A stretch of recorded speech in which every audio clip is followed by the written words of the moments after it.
Magluto muna tayo ngayon ng chicken style, Mary Jean style. So, nagisa na nga ako din ng chicken. Nagyan ko ng kaunting gulay.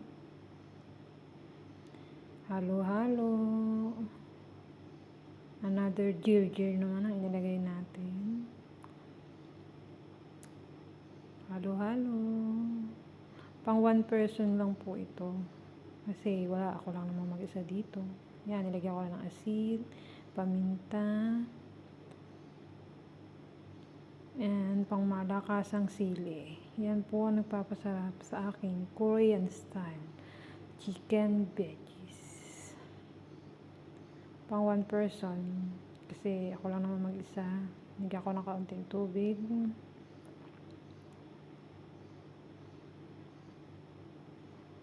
Mukhang ayos na to, kumukulo na. Hindi na masyadong patagalin kasi konti lang naman siya. Tsaka mabilis maluto yung gulay. So yan na po. Finish na. Titikman ko na lang po kung sakto sa lasa. Pero alam ko okay na yan. Ito po yung sariling version ko lang. Korea lang. So tinikman ko na and gigit ang anghang.